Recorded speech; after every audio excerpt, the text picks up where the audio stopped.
Looking at 240 calibers. One of them is the Smith 4006, which is one of the first 40 calibers that came out on the market. The other one is the FNHS, which is a striker fire, and it's my newest 40 caliber.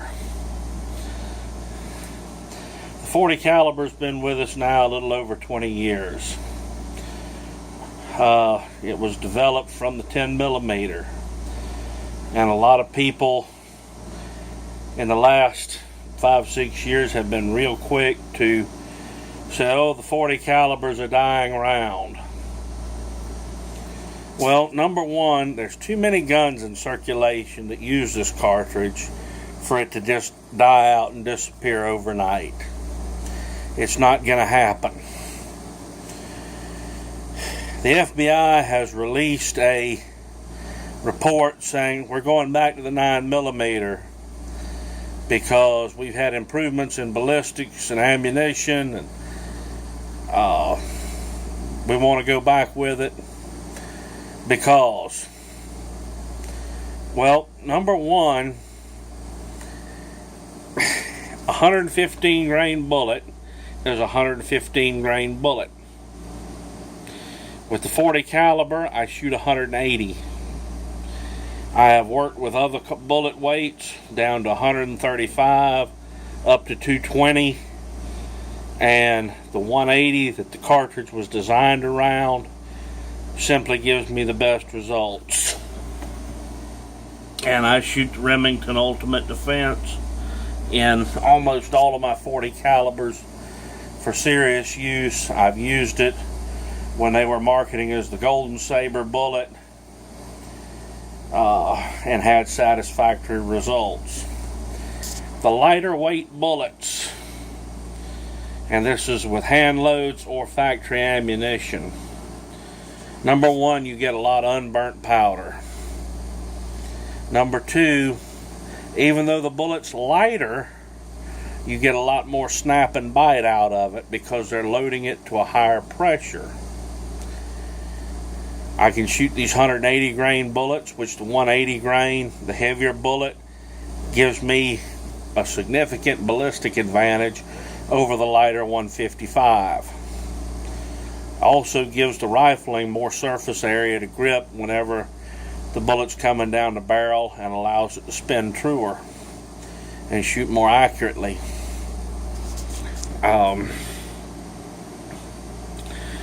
A lot of high volume shooters for years and decades have favored 9 millimeter. Well, that's no big secret. At the current rates right now, you can buy 9 millimeter practice ammunition for $10 a box, and you can buy the cheap 40 caliber ammunition for $15 a box. That's $5 a box different on the retail. These are Walmart prices.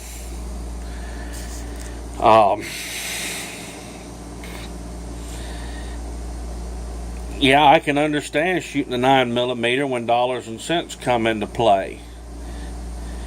I hand load, so it's not really a factor. I also cast my own bullets, which is why I prefer pistols with traditional Ballard rifling as opposed to all the newer ones. They let me shoot my cast lead bullets better.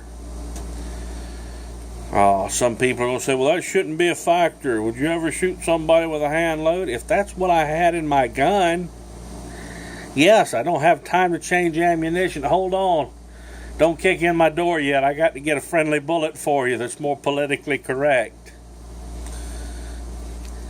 People have cited that the 40 caliber wears out.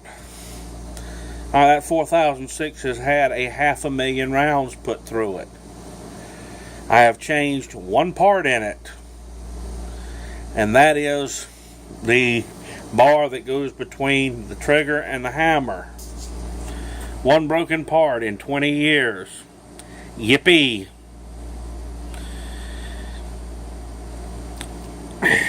If you are the type person that shoots a pistol enough where you legitimately wear out your gun, then you're probably the same type person who knows how to repair it yourself, or you have a friend that's a gunsmith who doesn't mind fixing it for you.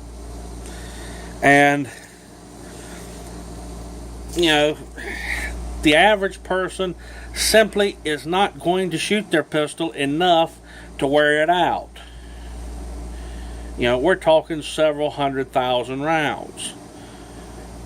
It simply is not going to happen for the average person. If you're a guy like me that may shoot 1,000 rounds a week,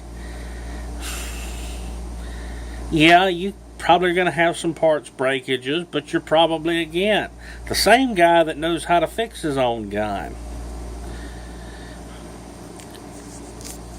40 caliber's alive and it's doing well.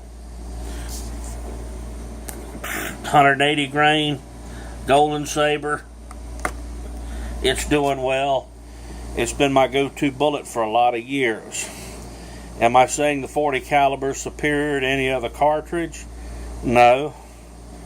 But after 20 years and it being at one time one of the most popular law enforcement cartridges, I think it's earned its place. There's probably more of them in use than any other cartridge. Right now, maybe 22's got more. But to simply sound the death knell on the 40 caliber, that's premature. The accelerated wear on a gun, the average person is not going to know the difference. Unless they're a competitive shooter that shoots all the time, they're not going to notice the difference on the wear of their gun. Can you shoot quicker and more accurately with a 9mm? Some people can. Again, if you're the kind of person that wear might be a factor, you're probably one of them that shoots enough where you don't really feel the difference between 9mm, 40, 45, 38, 357 Magnum.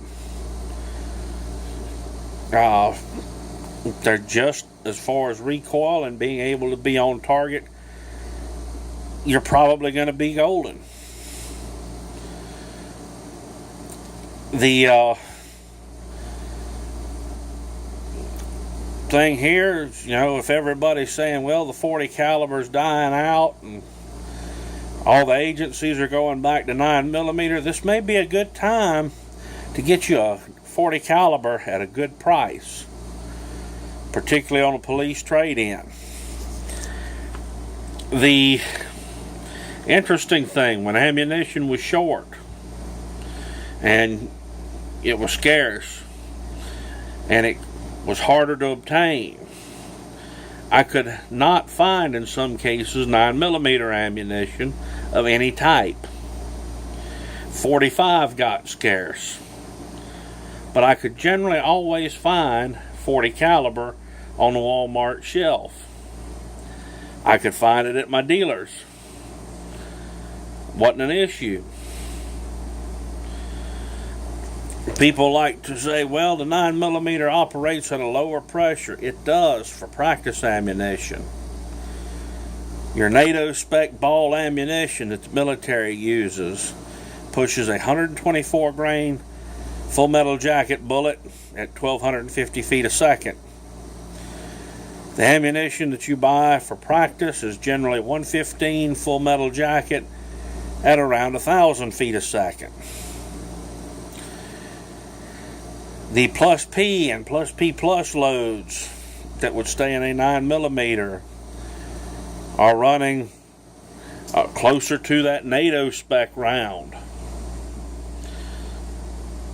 In my case, I've got one gun that shoots in 9mm at 124 plus P because that's what it likes. I've got another gun that's a Beretta. It shoots 147 grain bullets because that's what it likes. With my 40s across the board, generally all of them shoot well with the Remington 180 grain hollow point.